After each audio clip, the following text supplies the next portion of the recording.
Nagaan araarri eegumsi Waaqayyoo anaafis isiniifis hunduma keenyaaf baay'atee yeroo kanaaf sa'aatii kanaa kan nu ga'e Waaqayyoo abbaa keenya Gooftaa Yesuusin guddaa galateeffannaa. Obboloota koo jaallatamoo akkam jirtu? Nagaa keessanii?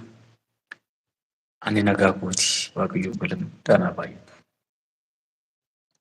Hojii Waaqayyoo hojjechaa, fannoo Gooftaa baachaa, yaada Waaqayyoo wajjinan jira. Yeroo darbee toora feesbuukii kootiin waa'ee barumsaa waan saved always saved jedhamu waanan qopheesse qabaa na eegaa isiniin jedheen ture. Akkuma eeyyee qopheessee waraabamee xumuramee gadhiisuudhaaf yaali guddaan haa ta'u malee ani kanan ittiin waraabu bilbila waan ta'eef meeggabaayitiin isaa baay'ee ni jedha ol ka'ee jalqaba irratti gara GB 2 waan ta'e galee amma ta'e immoo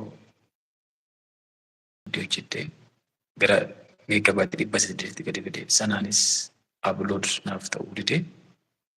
Kanaaf chaalenjiin kun na mudatee waan jiruuf jechuu barbaadatanii so ammas amma danda'utti gadi isiniif fayyaalaa.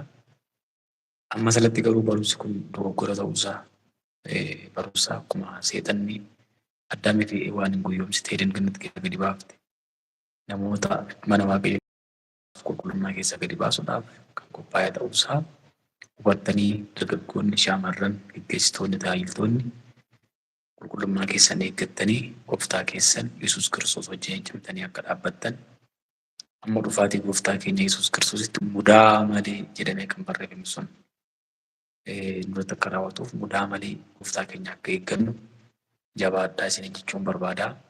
Amma sanatti immoo ammaan gadi isinii dhiyeessitu jechuu goote toora yuutuubii koo Trinity Media Network subscribe gochuu share gochuudhaan na gargaara na bira dhaabbadhaan isiniin jedha.